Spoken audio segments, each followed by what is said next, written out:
NaakMusiQ. I guess I can ask him to introduce himself. Can I just tell them who you are? My name is Anga Makubalo, aka NaakMusiQ. I'm an actor, I'm a musician. And yeah, I've been in the game for about 10 years, acting in music, and still going strong. You know? And yeah, nice to meet you guys. Okay. I gave him a brief background of how you came about the name. Yeah. Maybe you can explain better. Cool. So, I mean, NaakMusiQ is a combination of all things I like. So the N is my mother's name, Nomvula. The A is Asanda, my sister. The other A is Anga, me. The K is Kanye, so my younger brother. And the music starts with a Q because my dad's name is Nakambi, that starts with a Q. So yeah, it's a combination of all things I love. I love family and I'm crazy about music. Yeah, so that's how it started, yeah. So I think firstly, just from the question I sent you, maybe which I wanted to find out just for me, how do you describe yourself? Like what kind of brand would you describe yourself? If someone was to say like, what is a NaakMusiQ brand? Like, how would you describe it? Wow. I'd probably say I want to be known as a business. You know what I mean? More than anything. I mean, of late, I've been getting involved in so many partnerships where they don't actually require me to do acting or singing, you know?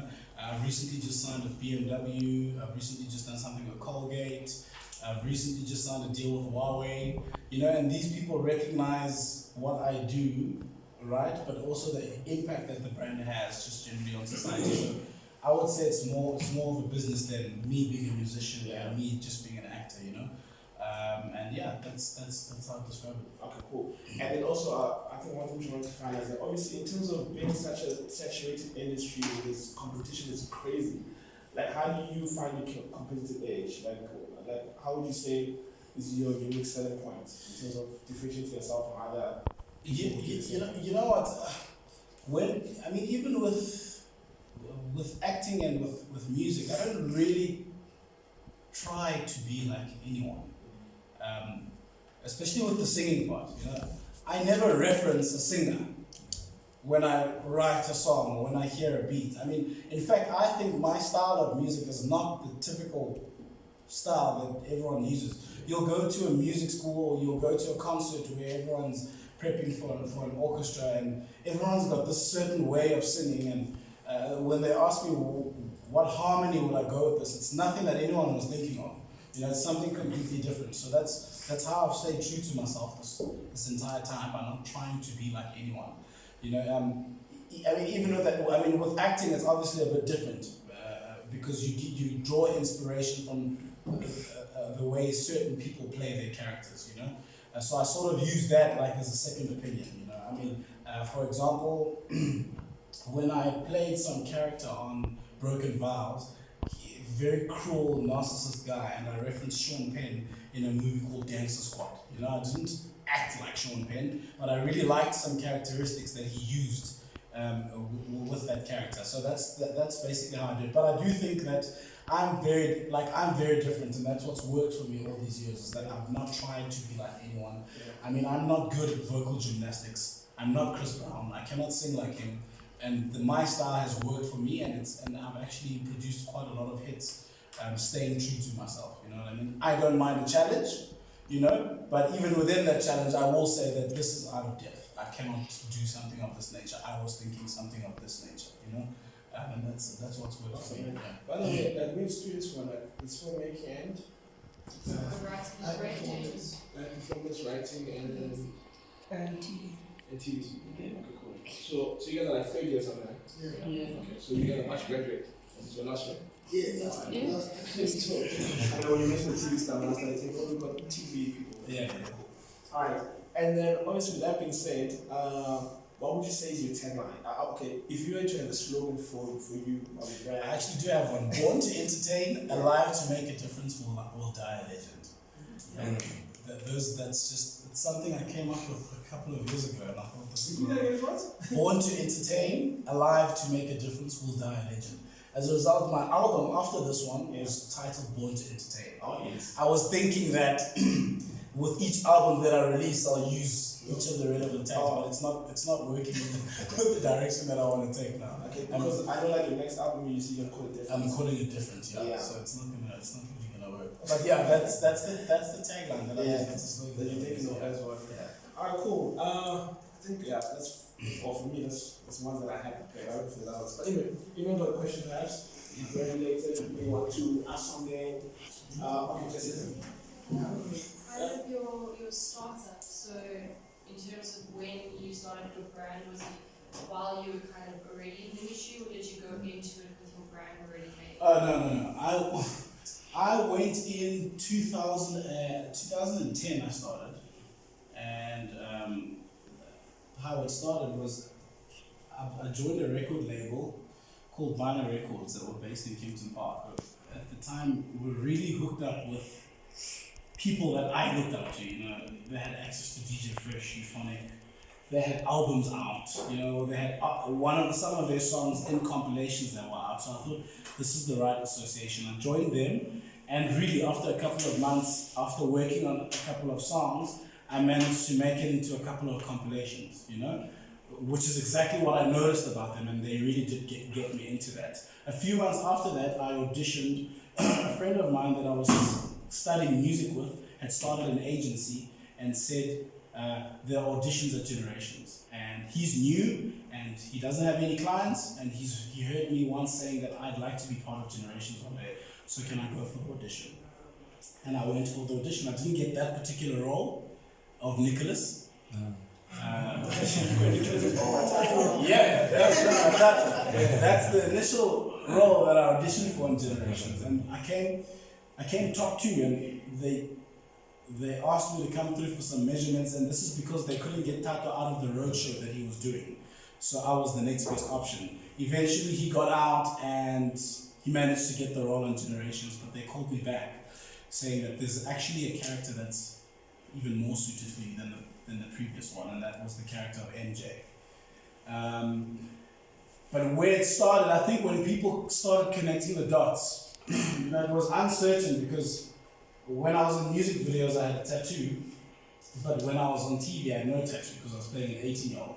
So that's because they covered it with makeup, you know, and a lot of people couldn't tell the difference. They just weren't sure if it was the same person. But I think when people started connecting the dots, that's when it really started for me. I'd say that was 2012, 2 years into me doing all of this.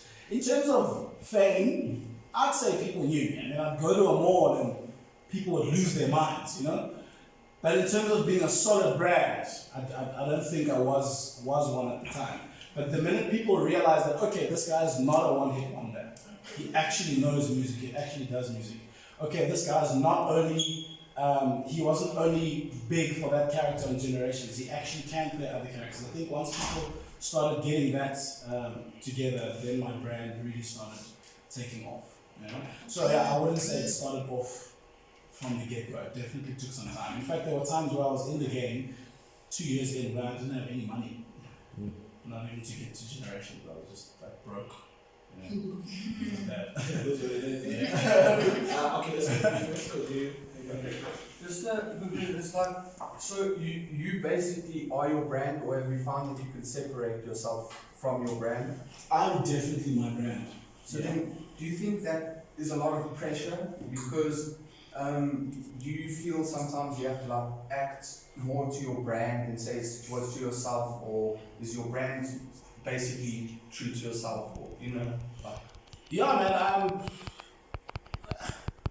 Look, there is. I wouldn't say there's a lot of pressure. You know, I mean, I genuinely love what I do, and I think I do it as naturally as possible. But there will be small points in terms of if you are the brand. I mean, general stuff in the industry, like trying to stay out of shit. You know what I mean? Like, it's tough. I mean, with all the money and all the stuff that happens in the game, it's so hard for you to like remain focused and not be caught up in all the shit that happens in the game. So you've got to try and stay out of trouble. Sometimes trouble finds you. Yeah. You know what I mean? You can't really avoid it. Someone will tell you shit or swear at you, and you'll think, actually, I can't. That is bullshit. You know, you can't talk to me like that. And then it comes out in the papers that you have a temper or, you know what I mean? So there's those kind of things that you can't really help. You know? And then there's, for my personal brand, there's the pressure of staying in shape. You know what I mean? Looking good as often as you can, as consistently as you can. With the busy schedule, it's very, very difficult, and I sometimes fear that with the more work that piles on, it's just a bit harder. It gets more and more hard for me to stay in shape. But nonetheless, I've got to make time for it because I feel it's important for my brand to stay strong and to stay maintained. So I mean, those are the points I'd say bring the pressure. Otherwise, in terms of staying relevant, it's not an issue for me because I'm constantly in studio doing what I love, and the more you invest in what you love, the better you get at it, you know. And naturally, I love being in studio, so I don't feel like I have to drag my feet and go to the studio because I'm going to lose relevance if I don't maintain myself. You know what I mean? So yeah. Cool. I wanted to find out if you have an agent or a manager and how important it is to have one getting into the industry like this. That's actually a very good question. So, like I said, after that friend of mine asked me to do this audition for him, I didn't get that particular role, but then Generations called me directly after that, asking if I'm still interested in, am I going through that guy? And I said, you know, that was just a favor for a friend, but if you guys would like me, I'm keen on doing it. Then I got the role. I spoke to my friend Gamu, his name is Gamu, and I said to him, by the way, Generations did give me a call directly.